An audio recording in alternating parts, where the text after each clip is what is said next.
اعوذ باللہ السمیع العلیم من الشیطان الرجیم من ہمزہ ونفخہ ونفثہ بسم اللہ الرحمن الرحیم الحمدللہ رب العالمین والصلاة والسلام علی اشرف الانبیاء والمرسلین اما بعد رب اشرح لی صدری ویسر لی امری واحلل عقدۃ من لسانی یفقہوا قولی۔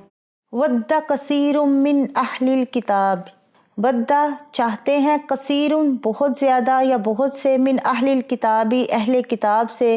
لو کاش، یردونکم پھیر دے تم کو، من بعدی پیچھے، ایمانکم تمہارے ایمان کے، کفارن حسدن کافر، حسدن من عندی انفسہم یہ حسد ہے نزدیک ان کی جانوں کے، من بعدی پیچھے اس کے، ما تبینہ جب کہ واضح ہو گیا یا ظاہر ہو گیا، لہم الحق ان کے لیے حق، فاعفو معاف کرو، وصفحوا اور درگزر کرو، حتیٰ یاتی اللہ یہاں تک کہ آئے گا اللہ، بے امرہ ساتھ اپنے حکم کے، ان اللہ بے شک اللہ، علی کل شیء قدیر اوپر ہر ایک چیز کے قادر ہے۔ بہت سے اہل کتاب چاہتے ہیں کاش وہ تمہیں تمہارے ایمان کے بعد پھر کافر بنا دیں، اپنے دلوں کے حسد کی وجہ سے، اس کے بعد کہ ان کے لیے حق خوب واضح ہو چکا، سو تم معاف کرو اور درگزر کرو یہاں تک کہ اللہ اپنا حکم لے آئے، بے شک اللہ ہر چیز پر پوری طرح قادر ہے۔ یہود اپنے حسد اور عناد کی وجہ سے وہ یہ چاہتے ہیں کہ مسلمانوں کو مختلف طریقوں اور بہانوں سے اسلام کے خلاف کر کے مسلمانوں کی قوت طاقت کو کمزور تر کر دیں، لہٰذا اے مسلمانوں تم ان کے اندرونی عناد اور بغض کی حقیقت کو خوب سمجھ لو اور ان کا رد عمل دیکھ کر مشتعل نہ ہو جاؤ، نہ ان سے بحث و مناظرہ میں الجھو اور نہ اپنا وقت ضائع کرو، بلکہ انہیں جو ہے لاپرواہ ان سے ہو جاؤ اور ان کے حال پر چھوڑ دو اور صبر کے ساتھ دیکھتے رہو کہ اللہ ان کے حق میں کیا فیصلہ فرماتا ہے، اور اللہ تعالیٰ ان کو پوری سزا دے کے رہے گا کیونکہ وہ ہر بات اور ہر چیز پر قدرت رکھتا ہے۔ اس میں رسول اللہ صلی اللہ علیہ وسلم کے زمانے کے اہل کتاب شامل ہیں اور بعد میں آنے والے تمام زمانوں کے یہود و نصارہ بھی، جیسا کہ ہمارے دور میں ان کی طرف سے علم و تحقیق کے نام پر اسلام کے عقائد احکام کے خلاف جو پروپیگنڈا ہو رہا ہے، اور ان کی پوری کوشش یہ ہے کہ مسلمان اگر یہودی یا عیسائی نہ بنے تو کم از کم اپنے دین سے ضرور بدگمان ہو جائیں۔ تو حسدًا من عندی انفسہم یعنی حق کو پہچاننے کے باوجود ان کی یہ خواہش محض حسد کی وجہ سے ہے، اور حسد بھی کسی دینی جذبے کی وجہ سے نہیں بلکہ ان کے دلوں کے بغض عناد کی وجہ سے ہے۔ اس سے حسد کی جو ہے نا وہ قباحت ظاہر ہوئی کہ خود بھی ایمان سے محروم رہے اور دوسروں کے پاس یہ نعمت دیکھنا بھی برداشت نہیں۔ ابلیس کا سجدے سے انکار، آدم علیہ السلام کے ایک بیٹے کا اپنے بھائی کو قتل کرنا، برادران یوسف کا اپنے بھائی پر ظلم، اور اہل کتاب کا رسول اللہ صلی اللہ علیہ وسلم کو پہچاننے کے باوجود انکار اور دشمنی کا باعث یہی حسد تھا۔ فاعفو وصفحوا یعنی جب تک اللہ تعالیٰ کی طرف سے ان کے ساتھ لڑائی کا حکم نہ آ جائے اس وقت تک تم عفو اور درگزر سے کام لو، ان کے اوچھے حملوں اور حسد و بغض کی وجہ سے بے قابو نہ ہونا۔ پھر لڑائی کا حکم آنے پر بنو نذیر اور بنو قینقاع کو جلا وطن ہونا پڑا اور بنو قریظہ قتل ہوئے۔ وَأَقِیمُوا الصَّلَاةَ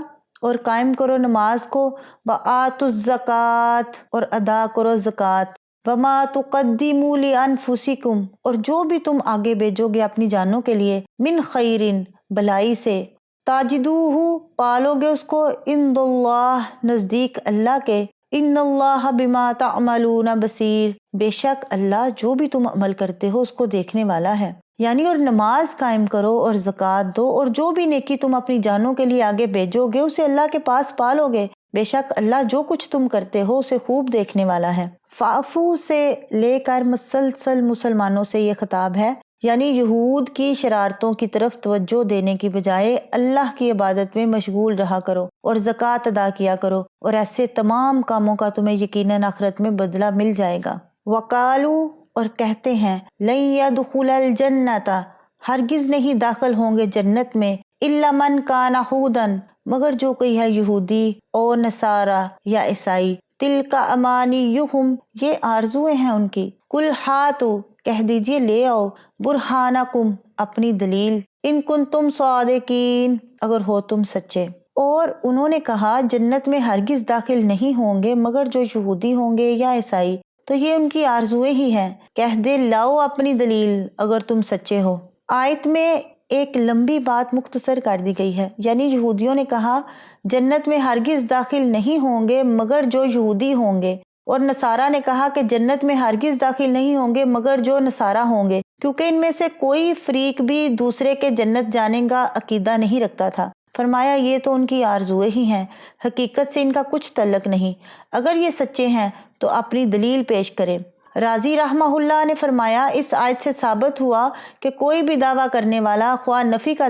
دعویٰ کرے یا اثبات کا، اس پر دلیل اور برہان پیش کرنا لازم ہے، اور یہ تقلیداً کہی ہوئی بات کے باطل ہونے کی سب سے سچی اور پکی دلیل ہے، کیونکہ تقلید نام ہی کسی بات کو بلا دلیل قبول کرنے کا ہے۔ امانیہم یعنی اس کا ترجمہ ہے کہ ان کی آرزویں۔ آج کل مسلمان بھی محض آرزوؤں اور خوش فہمیوں میں مبتلا ہیں، حالانکہ نام کا اسلام نہ دنیا میں عزت کا ضامن ہے اور نہ آخرت میں۔ بلا بلکہ یا کیوں نہیں، من اسلم جس نے فرما بردار کر لیا، وجہہ اپنے چہرے کو، للہ اللہ کے لیے، وہوا اور وہ محسن نیک بھی ہو، فلاح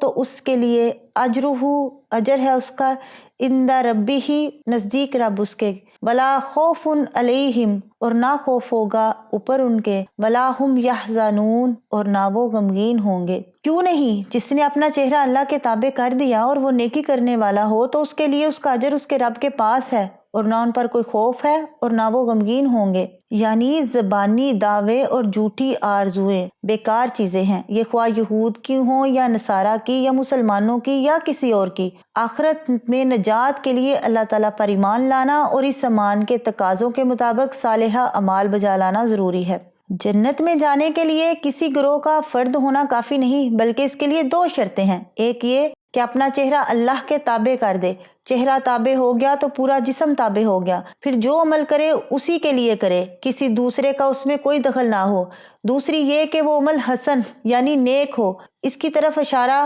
وَهُوَ مُحْسِنٌ کے ساتھ ہے۔ نیک عمل وہی ہے جو قرآن و سنت کے مطابق ہو۔ پہلی شرط نہ ہوگی تو منافقت اور ریاکاری ہے، اور دوسری نہ ہوگی تو بدعت اور گمراہی ہے۔ سیدنا ابو سعید خدری رضی اللہ عنہ کہتے ہیں کہ میں نے آپ صلی اللہ علیہ وسلم کو یہ فرماتے سنا کہ جب کوئی شخص اسلام لائے اور ٹھیک طور پر لائے تو اس کی سابقہ تمام برائیاں دور کر دی جاتی ہیں، اور اس کے بعد جو حساب شروع ہوگا وہ یوں ہوگا کہ ہر نیکی کے عوض 10 سے لے کر 700 نیکیاں لکھی جائیں گی، اور برائی کے عوض ویسی ہی ایک برائی لکھی جائے گی، الا یہ کہ اللہ وہ بھی معاف کر دے۔ بخاری کی حدیث ہے۔ حکیم بن حزام رضی اللہ عنہ کہتے ہیں کہ میں نے رسول اللہ صلی اللہ علیہ وسلم سے پوچھا، یا رسول اللہ صلی اللہ علیہ وسلم، بلا دیکھیے جو کام میں نے جاہلیت کے زمانہ میں کیے تھے، جیسے صدقہ یا غلام آزاد کرنا یا صلہ رحمی وغیرہ، تو ان کا مجھے ثواب ملے گا؟ آپ نے فرمایا تو اسلام لایا ہی اس شرط پر ہے کہ تیری سابقہ نیکیاں بحال رہیں۔ میں نے کہا یا رسول اللہ کی قسم، میں نے جتنے کام جاہلیت میں کیے ہیں ان میں سے کوئی کام نہ چھوڑوں گا، اتنے ہی سب کام اسلام کی حالت میں بھی کرتا رہوں گا۔ مسلم کی حدیث ہے۔